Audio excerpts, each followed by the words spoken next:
ಓಂ ಸಾಯಿರಾಮ್. ನನ್ನ ಮುದ್ದಿನ ಮಗುವೆ, ನಿನ್ನಲ್ಲಿಯೇ ತನ್ನನ್ನು ಗುಣಪಡಿಸುವ ಶಕ್ತಿ ಇದೆ. ನೀನು ನಂಬಬೇಕು. ನಿನ್ನ ಸಕಾರಾತ್ಮಕ ಆಲೋಚನೆಗಳಿಂದ ನಿನ್ನ ಮನಸ್ಸಿಗೆ, ಹೃದಯಕ್ಕೆ ಮತ್ತು ದೇಹಕ್ಕೆ ಒಳ್ಳೆಯದಾಗುತ್ತದೆ. ತಪ್ಪು ಮಾಡಿದವರು ಅದರ ಪರಿಣಾಮವನ್ನು ಎದುರಿಸುತ್ತಾರೆ. ಕರ್ಮ ಎಲ್ಲರಿಗೂ ಒಂದೇ. ನೀನು ಬೇರೆಯವರು ಮಾಡಿದ ತಪ್ಪಿನ ಬಗ್ಗೆಯೇ ಯೋಚಿಸಿ ದುಃಖಪಡುವುದರಿಂದ ಏನು ಪ್ರಯೋಜನ? ಜನರು ಹೇಗೆ ಎಂದು ನಿನಗೆ ಮೊದಲಿಂದಲೇ ತಿಳಿದಿರುವಾಗ ಚಿಂತೆ ಏಕೆ, ಆತಂಕವೇಕೆ?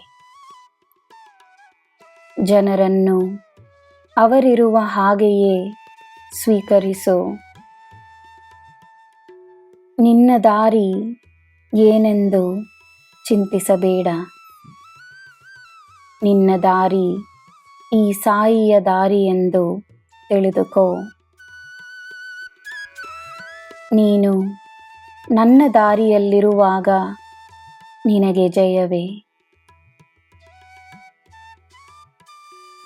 ಹೊಸದಾಗಿ ದಿಢೀರೆಂದು ನಿನ್ನ ಮಿತ್ರರಾಗುವವರು ನಿನ್ನನ್ನು ಯಾವ ದಿಶೆಯಲ್ಲಿ ನಡೆಸುತ್ತಿದ್ದಾರೆ ಎಂದು ಗಮನಿಸು. ಹೊಸ ಸಂಬಂಧಗಳು ನಿನ್ನ ಹಳೆಯ ಸಂಬಂಧಗಳನ್ನು ನಿನ್ನಿಂದ ದೂರ ಮಾಡಿದರೆ ಒಮ್ಮೆ ಶಾಂತ ಮನಸ್ಸಿನಿಂದ ಆಗುತ್ತಿರುವುದೇನೆಂದು ಅರ್ಥ ಮಾಡಿಕೊಳ್ಳಲು ಪ್ರಯತ್ನಿಸು. ಸರಿಯಾಗಿ ಯೋಚಿಸಿ ಬೇಕಾದ ಬದಲಾವಣೆಗಳನ್ನು ಮಾಡುವ ಅಗತ್ಯವಿದೆ.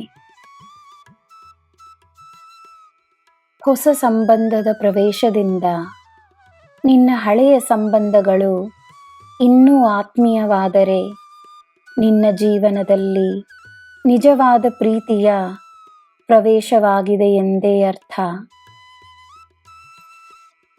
ಪ್ರತಿದಿನವೂ ಪ್ರೀತಿ ಮತ್ತು ವಿಶ್ವಾಸ ಹೆಚ್ಚಾಗುವುದೇ ಒಳ್ಳೆಯ ಸಂಬಂಧಗಳ ಗುಣ. ನಿನ್ನ ಸಂಬಂಧಗಳಲ್ಲಿ ಸದಾ ಪ್ರೀತಿ ಮತ್ತು ಸಿಹಿತನವಿರಲಿ. ಕ್ಷಮಿಸುವುದನ್ನು ಮರೆಯಬೇಡ.